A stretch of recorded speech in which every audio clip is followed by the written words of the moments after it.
Prévenir les catastrophes naturelles pour sauver le maximum des vies du peuple congolais, l'une des préoccupations majeures de l'autorité suprême du pays. Voilà qui justifie l'organisation de l'atelier national de lancement de l'initiative Système d'alerte précoce pour tous en République démocratique du Congo. Le coup d'envoi a eu lieu ce mercredi 28 janvier 2026 sous la présidence de la Première ministre.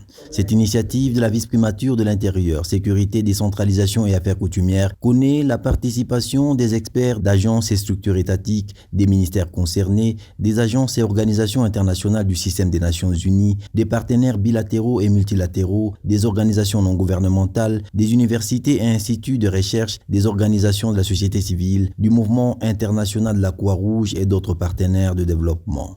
Le représentant spécial du secrétaire général des Nations Unies en charge de la réduction des risques de catastrophes naturelles, Kamal Kishore, prend également part à ces assises. Le vice-premier ministre et ministre de l'Intérieur, Décentralisation, Sécurité et Affaires coutumières, Jacquemain Chabani Louko, a souligné que le chef de l'État, par le biais du gouvernement de la République, a mis au cœur de sa politique l'anticipation et la prévention des risques au cœur de l'action publique.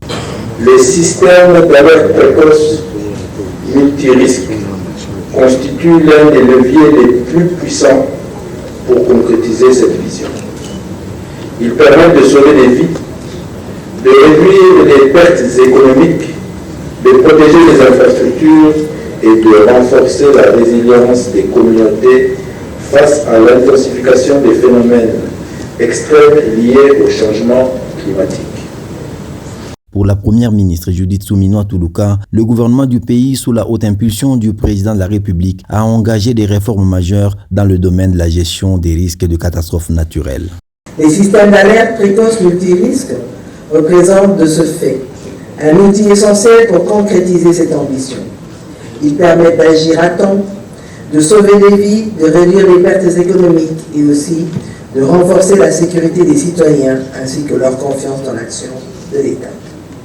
C'est pourquoi la République démocratique du Congo place un grand espoir dans l'initiative Early Warning for All, lancée par Monsieur le secrétaire général des Nations Unies et compte pleinement sur la collaboration et l'accompagnement du système des Nations Unies en général et du Bureau des Nations Unies pour la réduction des risques des catastrophes, UNDRR en cycle en particulier. Je formule le vœu que cet atelier constitue un cadre de réflexion constructive, de concertation inclusive et d'engagement concret de tous les acteurs concernés afin de jeter les bases d'une feuille de route nationale ambitieuse et réaliste pour les systèmes d'alerte précoce en République démocratique du Congo.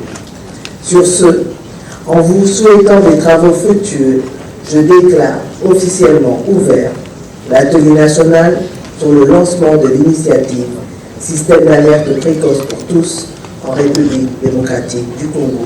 Au vu de l'importance que le gouvernement de la République accorde à cette matière, les gouverneurs de province sont aussi de la partie. La gouverneure du Lualaba a conduit sur place une délégation des officiels de sa province. Comme toujours, Marie-Thérèse Masuka Saini a participé aux travaux en panel qui vont déboucher entre autres à la feuille de route nationale de synergie d'alerte précoce multisectorielle.